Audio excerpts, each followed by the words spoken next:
పాపం ఓడిపోయిన తర్వాత వైసీపీ మాజీ మంత్రి రోజా, వైసీపీలో ఆవిడని ఫైర్ బ్రాండ్ అని వాళ్ళు పిలుచుకుంటారనుకుంటే అది వేరే విషయం. పాపం రోజాకి మరి మతి భ్రమించి మాట్లాడుతుందో లేదా తాను ఎప్పుడు వార్తల్లో నిలవాలి, అటెన్షన్ తనకు కావాలనే ఉద్దేశంతో మాట్లాడుతుందో తెలియదు. కానీ తాజాగా ఏదైతే తిరుమల తొక్కిసలాట ఘటన జరిగిందో దీని మీద పాపం ఒకంత తీవ్ర స్థాయిలోనే రోజా నోరేసుకుని పడిపోయింది. సరే, ప్రశ్నించడాన్ని రాజకీయంగా ఎవరో తప్పు పట్టడం లేదు, కానీ గతంలో మన హయాంలో ఏం జరిగింది అనేది మర్చిపోయి మాట్లాడితేనే తప్పు. ఫర్ ఎగ్జాంపుల్ రోజా మాట్లాడింది కాబట్టి రోజా విషయమే తీసుకుందాం. గతంలో రోజా ఏం చేసేది, తిరుమల దర్శనానికి 40 మందిని 50 మందిని దర్శనానికి తీసుకెళ్ళిపోయేది. ఎలా తీసుకెళ్లేది? ఒక మంత్రి వెంట మహా అయితే 10 మందిని అనుమతిస్తారు, అంతకు మించి నాకు తెలిసి అనుమతించరు. రాష్ట్రపతి 10-15 మంది అనుమతిస్తారు. మరి ఎలా గెలిపోయారు? 40 మంది 50 మంది ఎలా గెలిపోయారు? అసలు తిరుమలకు సంబంధించి రోజా మీద కూడా ఎలిగేషన్స్ ఉన్నాయి కదా. ఏమని?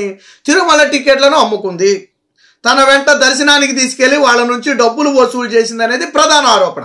అది అవునా కాదా అనేది భవిష్యత్తులో బయటపడవచ్చు. మరి ఈ ఆరోపణలకు ఏ రోజైనా రోజా సమాధానం చెప్పిందా? రోజా వెళ్ళిన సాధారణంగా ఎవరైనా సరే కుటుంబ సమేతంగా వెళ్ళడంలో తప్పులేదు. నువ్వు నెలకొకసారి కాబట్టి భక్తి ఉంటే 2 సార్లు వెళ్ళు, అది కూడా తప్పు కాదు. సరే, నీ చిత్తూరు కాబట్టి నువ్వు వెళ్తే వెళ్ళుండొచ్చు. కానీ నీ వెంట వెళ్ళిన ప్రతిసారి వచ్చిన వాళ్ళు మళ్ళీ తిరిగి రాకుండా దాదాపు 30 మంది 40 మందికి ఎలా దర్శనాలు చేయిస్తున్నావు? ఈవెన్ కరోనా టైంలో కూడా ఆ రోజా నిబంధనలకు విరుద్ధంగా ఎక్కువ మందిని తీసుకెళ్ళిందని అప్పట్లో వార్తలు కూడా వచ్చాయి. మరి నీ హయాంలో చేసిన పనులు ఇలాంటిది. సరే, దీన్ని కూడా కాసేపు పక్కన పెడదాం. తిరుమల లడ్డు నేతి కల్తీ విషయంలో జగన్మోహన్ రెడ్డి మీద ఆరోపణలు వచ్చాయి కదా. ఆరోపణలు ఏముంది, ఆల్రెడీ ఉన్న రికార్డ్స్ ఆధారంగా వాళ్ళు మాట్లాడారు. మరి ఆ రోజు ఎందుకు రోజా నోరు మెదపలేదు? ఎందుకు జగన్మోహన్ రెడ్డిని నిలదీయలేదు? అన్నా, నువ్వు చేసింది తప్పు, మనం తిరుమల లడ్డూని ఆ నేతిని కల్తీ నేతిని కొని భక్తుల మనోభావాలను దెబ్బతీసాం, ఖచ్చితంగా ఇది తప్పు, బహిరంగ క్షమాపణ చెప్పాలని చెప్పి ఎందుకు రోజా నిలదీయలేదు? మరి ఇక్కడ ఘటన జరిగిన వెంటనే చైర్మన్గా ఉన్నటువంటి బిఆర్ నాయుడు గారు బాధ్యత వహించి బహిరంగ క్షమాపణ చెప్పారే. మరి జగన్మోహన్ రెడ్డి హయాంలో జరిగిన నేతి కల్తీ గురించి ఎందుకు జగన్మోహన్ రెడ్డి క్షమాపణ చెప్పలేదు? పోనీ ఎందుకు రోజా జగన్మోహన్ రెడ్డి తరపున ప్రజలకు క్షమాపణ చెప్పలేదు? ఎందుకు ఆ రోజు విరుచుకుపడిపోయారు, నెయ్యి కల్తీ జరగలేదు, ఇదంతా చంద్రబాబు నాయుడు కుట్ర? అంటే మీ మీద ఆరోపణలు వస్తేనేమో కుట్ర, ఎదుటి వారిది యాదృచ్ఛికంగా ప్రమాదవశాత్తు జరిగిన ఘటన కూడా కుట్రే. అంటే కుట్రకి ప్రమాదానికి తేడా తెలియదా రోజా? ఆ రోజు నెయ్యి కల్తీ అనేది ఖచ్చితంగా కుట్రకోణం ఒకవేళ జరిగి ఉండుంటే. ఎందుకంటే భక్తుల మనోభావాలు దెబ్బతింటాయని తెలిసి తిరుమలలో ఎలాంటి నెయ్యి వాడకూడదని తెలిసి ఆర్డర్ ఇచ్చారు అంత తక్కువ రేటు కంటే, ఖచ్చితంగా అది కుట్ర. కానీ ఇక్కడ ఎవరిని చంపాలనే కుట్ర పనలేదే, ప్రమాదవశాత్తు జరిగింది. మీ హయాంలో జరగలేదా? కచులూరు బోటు ప్రమాదంలో 33 మందో ఎంతమందో చనిపోయారు, 39 మందో. జగన్మోహన్ రెడ్డి ఎందుకు వెళ్ళి ఆ 39 కుటుంబాలను ఎందుకు పరామర్శించలేదు? మన పరిగెత్తుకుంటూ వచ్చేసాడు కదా తిరుమల.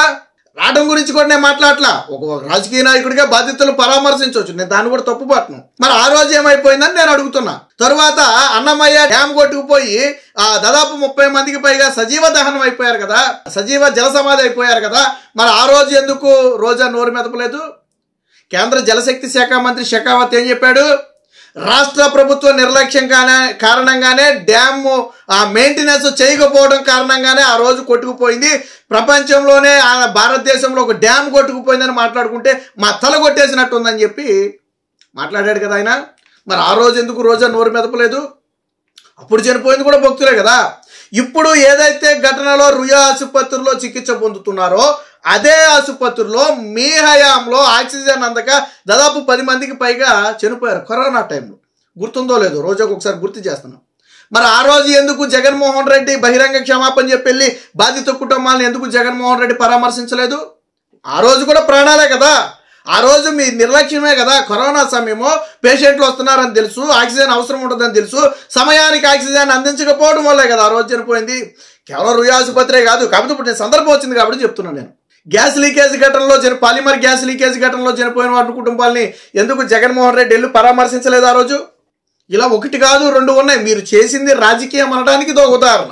చంద్రబాబు గారు ఘటన జరిగిన వెంటనే తాను ప్రతిపక్షంలో ఉన్నప్పుడు బాధితుల తరపున వాళ్ళ ఇళ్ళకెళ్ళి మాట్లాడారు, ఆయన అందించగలిగిన సాయం అందించారు. మీరు అనొచ్చు ఆయన అంటే ఇప్పుడు ముఖ్యమంత్రి అయ్యాడు కానీ అంతకుముందు వెళ్ళాడని మీరు అనొచ్చు. అంతకుముందు అనేక సందర్భాల్లో చంద్రబాబు గారు వెళ్ళారు, అప్పటికీ మీరు అడ్డుకున్నారు ఆయన్ని. ప్రతిపక్ష హోదాలోని చంద్రబాబు గారు వెళ్తుంటే మీరు అడ్డుకున్నారు. గ్యాస్ లీక్ ఘటనప్పుడు చంద్రబాబు గారిని ఎయిర్పోర్ట్లో అడ్డుకోలేదా మీరు? ఆయన వెళ్తుంటే కానీ ఈరోజు చంద్రబాబు గారి ఘటన జరిగిన వెంటనే తిరుమల వెళ్ళడంతో పాటు స్వయంగా ఆ చైర్మన్ని కమిటీ సభ్యుల్ని బాధిత కుటుంబాల ఇళ్లకు పంపి వాళ్ళకి అందించాల్సిన అమౌంట్ మొత్తాన్ని కూడా అందించారు. జరిగింది దురదృష్టకర ఘటనే కాదని అంటలేదు. అలాంటి తప్పులు జరగకుండా భవిష్యత్తులో చర్యలు తీసుకోవాలని చంద్రబాబు గారు ఆదేశించారు. సరే, దాన్ని కూడా మీరు డిమాండ్ చేయడంలో తప్పు కాదు, ఘటనలు జరగకుండా ఉండాలని కోరడం తప్పు కాదు. కానీ రాజకీయ కోణంలో కేవలం చంద్రబాబు నాయుడు హత్యలివి, కూటమి ప్రభుత్వం చేసిన హత్యలివి అని మాట్లాడితే అంతకుముందు జరిగిన వాటికి సమాధానం చెప్పాలి. ఒకవేళ నిజంగానే ఇది కూటమి నెత్తి మీద వేయాలి అంటే గతంలో వాటిని జగన్మోహన్ రెడ్డి నెత్తి మీద వేసుకోవాలి. అందుకు వైసీపీ పార్టీ రోజా సిద్ధమా? నగరీలో ప్రజలు ఎందుకు నిన్ను చీకొట్టారు? రాష్ట్రం మొత్తం కాసేపు పక్కన పెడదాం. నగరీలో ప్రజలు నిన్ను ఎందుకు చీకొట్టారు? 5 ఏళ్ళు నీ పాలన తర్వాత ప్రజలు ఎందుకు నిన్ను చీకొట్టారు? నువ్వు అంతకుముందు కూడా చావు తప్పి కొనలొట్టుకున్నట్టు గెలిచావు. 5,000 లోపు మెజార్టీ అనుకుంటా, బహుశా 2019 5,000 లోపు మెజార్టీ నాకు తెలిసి. చావు తప్పి కొనలొట్టుకున్నట్టు గెలిచావు అప్పుడు కూడా. మరి మొన్న ఎందుకు 5 ఏళ్ల తర్వాత ఎందుకు నువ్వు గెలవలేదు? ఎందుకు జగన్మోహన్ రెడ్డి గెలవలేదు? పోనీ గెలుపోవటములు సహజం రాజకీయాల్లో అనుకుందాం, తీసే. ప్రతిపక్ష హోదా కూడా ఎందుకు రాలేదు? జగన్మోహన్ రెడ్డి 5 ఏళ్ల పాలన తరువాత ఎందుకు ప్రతిపక్ష హోదా ఇవ్వలేదని నేను అడుగుతున్నా. ఇక రోజా ఒకటి గుర్తుపెట్టుకోవాలి, 5 ఏళ్ళు చంద్రబాబు పాలన చూశారు, 5 ఏళ్ళు జగన్ పాలన చూశారు.